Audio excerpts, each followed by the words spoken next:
सच्चिदानन्दरूपं लसत्कुण्डलं गोकुले व्रजमानम् नमामीश्वरं सच्चिदानन्दरूपम्। भस्तिनेमि सत्त्वस्थः सिंहो भूतमहेश्वरः आदिदेवो महादेवो देवेशो देवभृद्गुरुः उत्तरो गोपतिर्गोप्ता ज्ञानगम्यः पुरातनः शरीरभूतभृद्भोक्ता कपीन्द्रो भूरि दक्षिणः सोमपोमृतपः सोमः पुरुजित्पुरुसत्तमः विनयो जयः सत्यसन्धो दासार्हः सात्वतां पतिः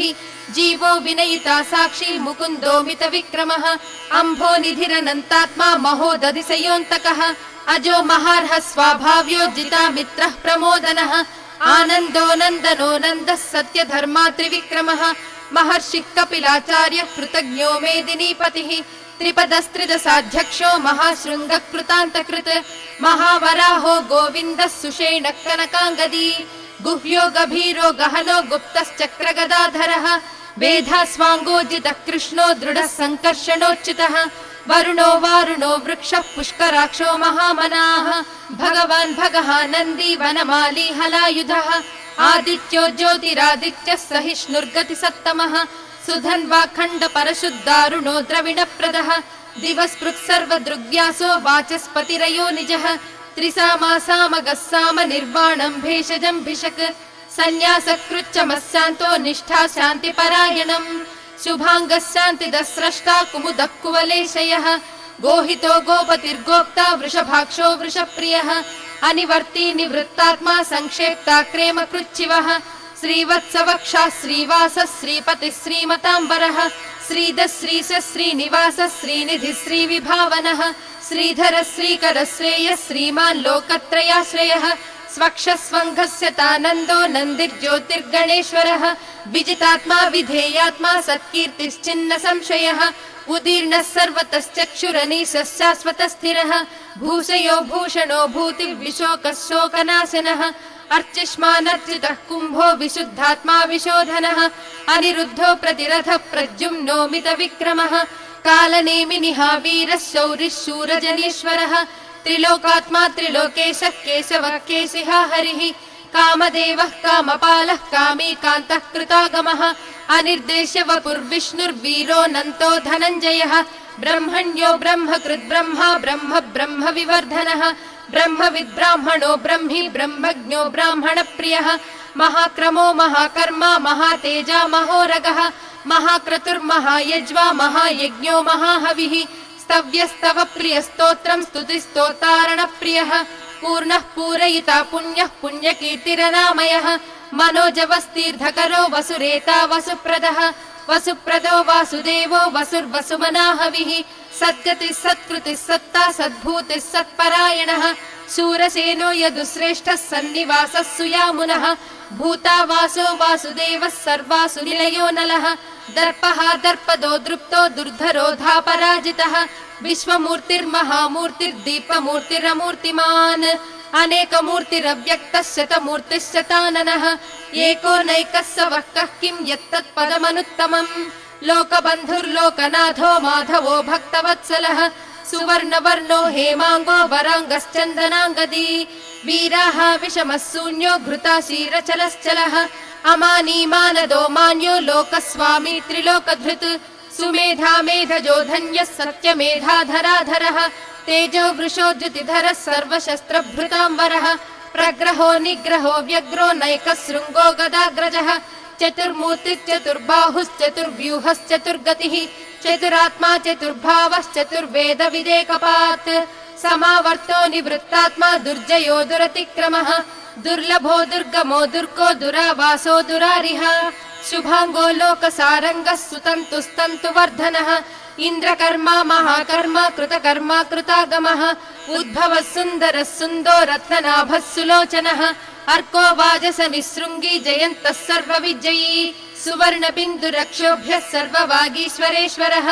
महाह्रदो महागर्तो महाभूतो महानिधिः कुमुदः कुन्दरः कुन्दः पर्जन्यः पावनो निलः अमृतांशो मृतवपुः सर्वज्ञः सर्वतोमुखः सुलभः सुव्रतः सिद्धः शत्रुजित् शत्रुतापनः न्यग्रोधोदुम्बरोश्वत्तश्चाणूरान्ध्रनिषूदनः सहस्रार्चिः सप्तजिह्वः सप्तैधा सप्तवाहनः अमूर्तिरनघोचिन्त्यो भयकृद्भयनाशनः अणुर्बृहत्कृशस्थूलो गुणभृन्निर्गुणो महान् अधृतस्वधृतस्वास्थ्यः प्राग्वंस्यो वंशवर्धनः भारभृत्कथितो योगी योगीशः सर्वकामदः आश्रमश्रमणक्षामः सुपर्णो वायुवाहनः धनुर्धरो धनुर्वेदो दण्डो दमयिता दमः अपराजितः सर्वसहो नियन्ता नियमो यमः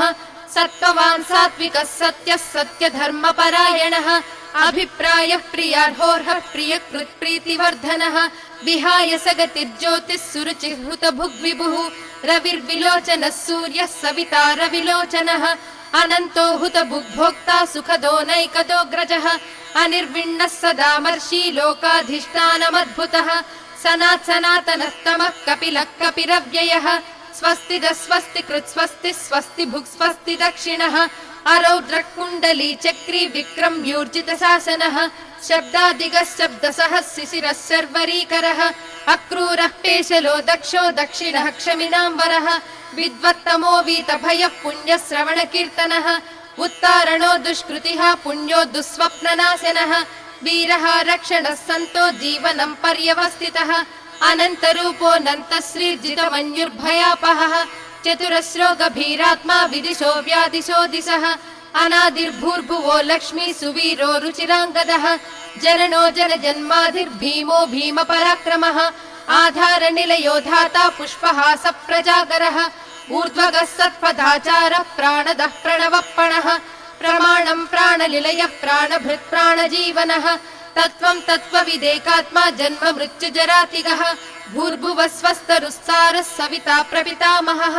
यज्ञो यज्ञपतिर्यज्वा यज्ञाङ्गो यज्ञवाहनः यज्ञभृद्यज्ञकृद्यज्ञी यज्ञभुग्यज्ञसाधनः यज्ञान्तकृद्यज्ञगुह्यमन्नमन्नादयेव च आत्मयोनिः स्वयं जातो वैखानः सामगायनः देवकी नन्दनः स्रष्टा क्षिती सप्पापनाशनः शङ्खबृन्नन्दकी चक्री शाङ्खधन्वा गदाधरः रथाङ्गपाणिरक्षोभ्यः सर्वप्रहरणायुधः श्री सर्वप्रहरणायुध ॐ नम इति वनमाली गधीशाङ्गी शङ्खी चक्री च नन्दकी श्रीमान् नारायणो विष्णुर्वासुदेवोऽभिरक्षतु वनमाली गधीशाङ्गी शङ्खी चक्री च नन्दकी श्रीमान् नारायणो विष्णुर्वासुदेवोऽभिरक्षतु वनमाली गधीशाङ्गी शङ्खी चक्री च नन्दकी श्रीमान् नारायणो विष्णुर्वासुदेवोऽभिरक्षतु इतीदं कीर्तनीयस्य केशवस्य महात्मनः नाम्नां सहस्रं दिव्यानामशेषेण प्रकीर्तितम् य इदं शृणुयान्नित्यं यश्चापि परिकीर्तयेत् नाशुभं प्राप्नुयात् किञ्चित् सोमुत्रेह च मानवः वेदान्तको ब्राह्मणः स्यात् क्षत्रियो विजयी भवेत् वैश्यो धनसमृद्धः स्यात् शूद्रः सुखमवाप्नुयात् धर्मार्थी प्राप्नुयात् धर्ममर्धार्थी चार्धमाप्नुयात् कामानवाप्नुयात् कामी प्रजार्थी चाप्नुयात् प्रजाः भक्तिमान् यः सदोत्थाय शुचिः सद्गतमानसः सहस्रं वासुदेवस्य नाम्नामेतत् प्रकीर्तयेत् यशः प्राप्नोति विपुलं याति प्राधान्यमेव च अचलां श्रियमाप्नोति श्रेयः प्राप्नोत्यनुत्तमम्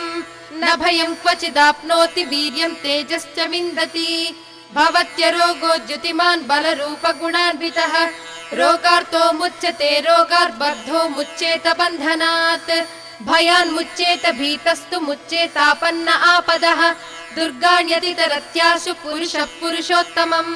स्तुवन्नाम सहस्रेण नित्यं भक्ति समन्वितः वासुदेवाश्रयो मर्त्यो वासुदेवपरायणः सर्वपाप विशुद्धात्मा याति ब्रह्म सनातनम् न वासुदेव भक्तानाम् अशुभं विद्यते क्वचित् जन्म मृत्युजरा व्याधि भयं नैवोपजायते इमं स्तवमधीयानः श्रद्धा भक्ति समन्वितः युज्येतात्मसुखक्षान्तिः श्रीधृति स्मृति कीर्तिभिः न क्रोधो न च मात्सर्यं न लोभो नाशुभामतिः भवन्ति कृत पुण्यानां भक्तानां पुरुषोत्तमे द्यौः स चन्द्रार्क नक्षत्रं खं दिशो भूर्महो दधिः वासुदेवस्य वीर्येण विधृतानि महात्मनः ससुरासुर गन्धर्वं सयक्षोरगराक्षसम् जगद्वसे वर्ततेदं कृष्णस्य सचराचरम् इन्द्रियाणि मनोबुद्धिः सत्त्वं तेजो बलं धृतिः वासुदेवात्मकान्याहुः क्षेत्रं क्षेत्रज्ञ एव च सर्वागमानामाचारः प्रथमं परिकल्पितः आचार प्रभवो धर्मो धर्मस्य प्रभुरच्युतः ऋषयः पितरो देवा महाभूतानि धातवः जङ्गमा जङ्गमं चेदं जगन्नारायणोद्भवम् योगो ज्ञानं तथा साङ्ख्यं विद्या शिल्पादिकर्म च वेदः शास्त्राणि विज्ञानम् एतत् सर्वं जनार्दनात् एको विष्णुर्महद्भूतं पृथग्भूतान्यनेकशः त्रीन् लोकान् व्याप्य भूतात्मा भुङ्क्ते विश्वभुगव्ययः इमं स्तवं भगवतो विष्णोर्व्यासेन कीर्तितम् पठेज्जयिच्छेत् पुरुषः श्रेयः प्राप्तुं सुखानि च विश्वेश्वरमजं देवं जगतः प्रभुमव्ययम् भजन्ति ये पुष्कराक्षं न ते यान्ति पराभवम् न ते यान्ति पराभवम् ॐ नमः इति अर्जुन उवाच पद्मपत्र विशालाक्ष पद्मनाभ सुरोत्तम भक्तानामनुरक्तानां त्राता भव जनार्दन श्रीभगवानुवाच यो मां नाम सहस्रेण स्तोतुमिच्छति पाण्डव सोऽहमेकेन श्लोकेन स्तुत एव न संशयः स्तुत एव न संशय ॐ नमः इति व्यास उवाच वासनाद्वासुदेवस्य वासितं भुवनत्रयम् सर्वभूतनिवासोऽसि वासुदेव नमोऽस्तु ते श्रीवासुदेव नमोऽस्तु ॐ नमः इति पार्वत्युवाच केनोपायेन लघुना विष्णोर्नाम सहस्रकम् पठ्यते पण्डितैर्नित्यं श्रोतुमिच्छाम्यहं प्रभो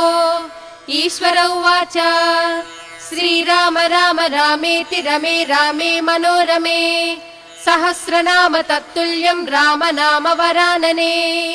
श्रीराम राम रामेति रमे रामे मनोरमे सहस्रनाम तत्तुल्यं राम नाम वरानने श्रीराम राम रामेति रमे रामे मनोरमे सहस्रनाम तत्तुल्यं राम नाम वरानने श्रीराम नाम वरानन ॐ नमः इति ब्रह्म उवाच नमोऽस्त्वनन्ताय सहस्रमूर्तये सहस्रपादाक्षि शिरोरुबाहवे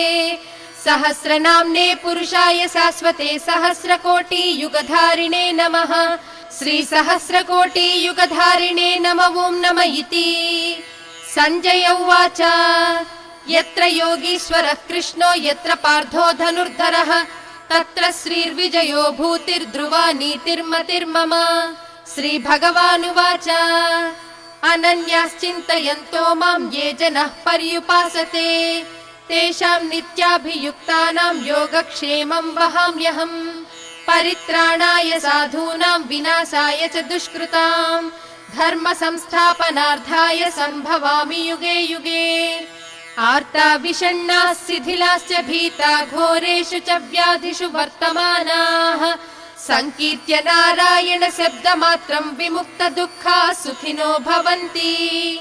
कायेन वाचा मनसेन्द्रियैर्वा बुद्ध्यात्मना वा प्रकृते स्वभावात्